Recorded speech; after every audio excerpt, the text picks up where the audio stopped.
सोच के देखिए 15वीं शताब्दी, एक ऐसा वक्त जब इतिहास ने एक ऐसी करवट ली जिसने दुनिया का नक्शा हमेशा के लिए बदल दिया। ये कहानी है दो बिल्कुल अलग अलग दुनियाओं की, अमेरिका और यूरोप, और उनकी पहली और जबरदस्त मुलाकात की। चलिए इस महाटकराव के हर पहलू को परत दर परत समझते हैं। हाँ, यही तो सवाल है। आखिर होता क्या है जब दो ऐसी दुनियाएं टकराती हैं जिन्हें एक दूसरे के होने का अंदाजा तक ना हो। ये सिर्फ किसी खोज की कहानी नहीं है, नहीं, ये एक महाद्वीपीय पैमाने पर हुए संघर्ष की, जीत की और फिर एक बिल्कुल ही नई दुनिया के जन्म की दास्तान है।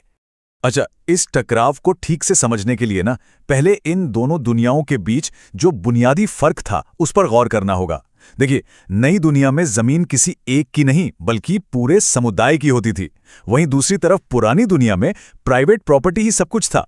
अमेरिका के लोग वो प्रकृति की हर चीज में एक आत्मा देखते थे, जबकि यूरोप में एक ही ईश्वर की पूजा का चलन था। लेकिन शायद जो सबसे बड़ा, सबसे गहरा अंतर था ना, वो था सोने को लेकर। अमेरिका के लिए सोना बस एक खूबसूरत गहना था, पर यूरोप से आए लोगों के लिए ये दौलत और पावर का सिंबल था।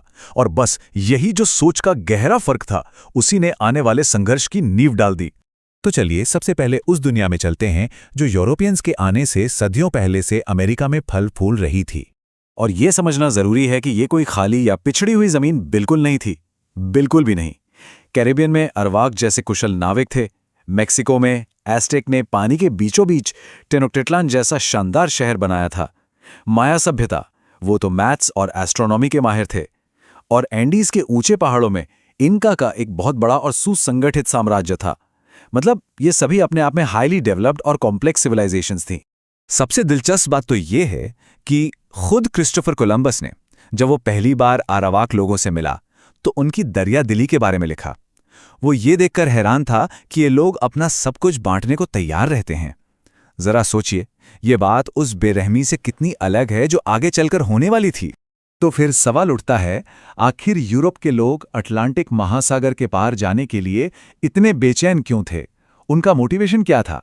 चलिए देखते हैं। इसके पीछे ना 3 बड़ी वजहों का एक परफेक्ट स्टॉर्म छिपा था। पहला, इकोनॉमिक प्रेशर। यूरोप में व्यापार कम हो रहा था और सोने चांदी की जबरदस्त कमी थी। दूसरा, धार्मिक जोश। ईसाई धर्म को दुनिया के कोने कोने तक फैलाने की एक तीव्र इच्छा थी। और तीसरा, पॉलिटिकल एम्बिशन। स्पेन और पुर्तगाल जैसे नए देश शान, दौलत और नए इलाके जीतकर अपनी ताकत दुनिया को दिखाना चाहते थे। लेकिन देखिए, सिर्फ इच्छा से तो काम नहीं चलता है ना। इन लंबी और खतरनाक समुद्री यात्राओं को मुमकिन बनाया नई टेक्नोलॉजी ने।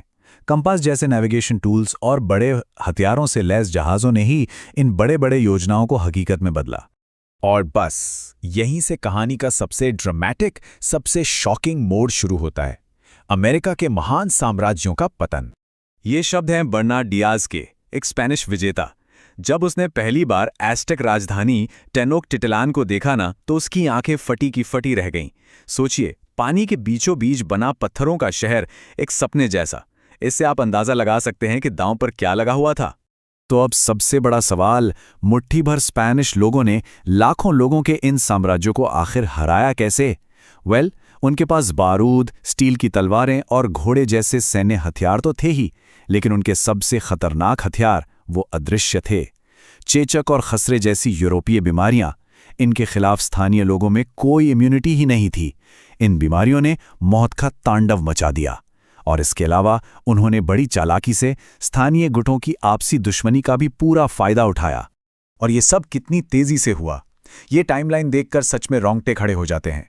1492 में कोलंबस जमीन पर उतरता है और उसके बस 30 साल के अंदर 1521 तक शक्तिशाली एस्टेक साम्राज्य ध्वस्त हो चुका था और 1533 तक इंका साम्राज्य का भी अंत हो गया। सोचिए, सदियों पुरानी सभ्यताएं कुछ ही दशकों में मिट्टी में मिल गईं। जीत के बाद का जो दौर आया, वो शायद और भी ज्यादा भयानक था। इसने एक नए औपनिवेशिक युग को जन्म दिया, जिसकी बुनियाद ही शोषण और गुलामी पर रखी गई थी। ये आंकड़ा देखिए, 95%। ये दिल दहला देने वाला है। एक अनुमान है कि लड़ाई और यूरोपीय बीमारियों की वजह से सिर्फ 150 सालों के अंदर अमेरिका की मूल आबादी में इतनी जबरदस्त गिरावट आई। ये इतिहास की सबसे बड़ी जनसांख्यिकीय त्रासदियों में से एक थी। और जो लोग बच गए, उनकी जिंदगी भी समझिए नरक से कम नहीं थी। उन्हें सोने और चांदी की खानों में या बड़े बड़े खेतों में बेहद क्रूर हालातों में काम करने के लिए मजबूर किया गया। उनकी जमीनें छीन ली गईं, उनका पूरा जीने का तरीका ही नष्ट कर दिया गया। जब स्थानीय आबादी खत्म होने लगी तो उनकी जगह काम करवाने के लिए एक नए स्रोत की तलाश हुई।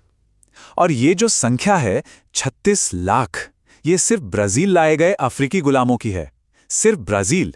यहीं से उस अटलांटिक पार दास व्यापार की क्रूर शुरुआत हुई, जिसने लाखों करोड़ों लोगों की जिंदगी हमेशा के लिए तबाह कर दी। ये काफी शक्तिशाली उदाहरण है उसी दौर के एक जेसुइट पादरी एंटोनियो वीरा का। ये दिखाता है कि उस वक्त भी कुछ लोग थे जो गुलामी पर खड़ी इस नई आर्थिक व्यवस्था की भयानकता को समझते थे और उसकी खुलकर आलोचना करने की हिम्मत रखते थे। लेकिन इस विनाश और शोषण की राख से ही एक नई दुनिया का जन्म भी हो रहा था। चलिए इस टकराव के जो दूरगामी और काफी जटिल परिणाम हुए उन पर एक नजर डालते हैं। इस पूरी प्रक्रिया को कोलंबियन एक्सचेंज के नाम से जाना जाता है। अमेरिका से आलू, मक्का, टमाटर जैसी चीजें यूरोप, एशिया और अफ्रीका पहुंची और वहां के खान पान में जैसे एक क्रांति आ गई। वहीं यूरोप से गेहूं, गन्ना, घोड़े अमेरिका आए। लेकिन इस आदान प्रदान के साथ साथ आईं चेचक जैसी जानलेवा बीमारियां भी। इस एक एक्सचेंज ने हमेशा के लिए पूरी दुनिया के आहार, अर्थव्यवस्था और पर्यावरण सब कुछ बदल कर रख दिया। तो आखिर इस पूरी उथल-पुथल भरी कहानी की विरासत क्या है?